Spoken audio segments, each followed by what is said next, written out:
নমস্কার বন্ধুরা, পিঙ্কিজ home and tour ব্লগে সবাইকে আমন্ত্রণ জানাচ্ছি। তো আজকে নিয়ে এসেছি খুবই জনপ্রিয় একটি রেসিপি, তালের বড়া। এটা জন্মাষ্টমীর বিশেষ উপকরণ। তো আমি তালের বড়া করার জন্য নিয়ে নিয়েছি এখানে একটা তাল। তো কালো তালটাই সব থেকে ভালো হয়, কালো তালের বড়া সব থেকে মিষ্টি হয়। তো তালটা নিয়েছি, তারপর আমি একটা ঝাঁঝরি থালা নিয়েছি, যেটার সাহায্যে আমি তালটাকে চষে নেব। তো এইরকম থালা হলে তালটা চষতে ভালো হয়, সুবিধে হয়। তো আমি তালটা চষে নিয়েছি। তারপর এখানে নারকেল একটা কুড়িয়ে নিচ্ছি। নারকেলটা কুড়িয়ে নিয়ে একটা গোটা নারকেল আমি কুড়িয়ে নিয়েছি, কিন্তু পুরো নারকেলটা আমি দেবো না, এক বাটি দেবো আর এক বাটি তুলে রাখবো। একটা নারকেলে দু বাটি নারকেল করা হয়েছে। তারপর আমি নিয়ে নিচ্ছি সুজি, তারপর নিয়ে নিচ্ছি 3 বাটি ময়দা, আর এরপর আমি নিয়ে নেব, প্রথমে ভালো করে ছেলে নেব ময়দাটাকে। তারপর আমি নিয়ে নেব এই 1 বাটি নারকেল কোড়া। আর সব থেকে যেটা ভালো উপকরণ হচ্ছে কলা। কয়েকটা কলা নিয়ে নিয়েছি, কারণ এই কলাটা দিলে তালের বড়াটা খুব সুন্দর ফোলে, আর ভেতরটা খুব সুন্দর নরম হয় তালের বড়ার ভেতরটা। তারপর নিয়ে নিয়েছি তালের পাল্প। 1 বাটি তালের পাল্প ছিল আমার, তো এই তালের পাল্পটা আমি নিয়ে নিয়েছি। এই সব কিছু দিয়ে আমি এবারে এই মাখাটা মেখে নেব।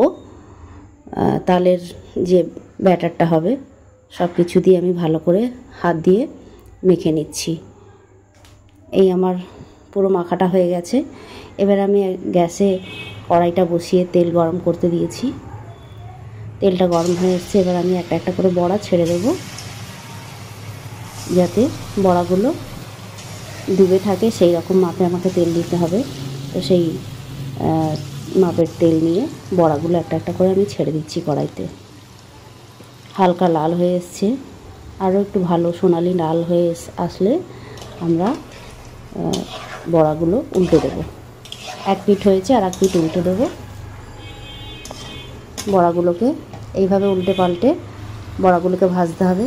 যখন একটু লাল লাল হয়ে আসবে, এর বেশি ভাজলে আবার পুড়ে যাবে বা কালো হয়ে গেলে ভালো লাগবে না খেতে। তো এইরকম সুন্দর লাল হয়ে আসবে, সেই রকম অবস্থায় আমরা তালের বড়াগুলোকে তুলে নেব। তো দেখতে পাচ্ছেন কি সুন্দর হয়েছে তালের বড়াগুলো। এইরকম কালারে আমরা বড়াগুলোকে তুলে নেব। এইভাবে আরও কয়েকটা বড়া আমি ভেজে নেব।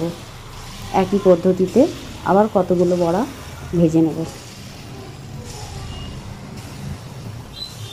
বন্ধুরা, এই তালের বড়া খেতে এতটাই ভালো লাগে, আমার তো মনে হয় এমন কোনো কেউ নেই যে তালের বড়া ভালোবাসে না। এত সুন্দর একটা আহার এটা। শ্রীকৃষ্ণের খুব প্রিয় একটি আহার, যেটা এই তালের বড়া। এটা না হলে পুজোই যেন সম্পন্ন হয় না, যার জন্য পুজোর সময় তালের বড়ার খুব ডিমান্ড থাকে। তো এইভাবে আমার তালের বড়াগুলো সব ভাজা হয়ে গেছে। তো বন্ধুরা, ভিডিওটা যদি ভালো লেগে থাকে, লাইক কমেন্ট শেয়ার করবেন, আর অবশ্যই আমার পেজটাকে ফলো করবেন। আর নতুনত্ব ভিডিওর জন্য দেখা হচ্ছে আবার পরের ভিডিওতে, পরের রেসিপিতে। নমস্কার, ভালো থাকবেন।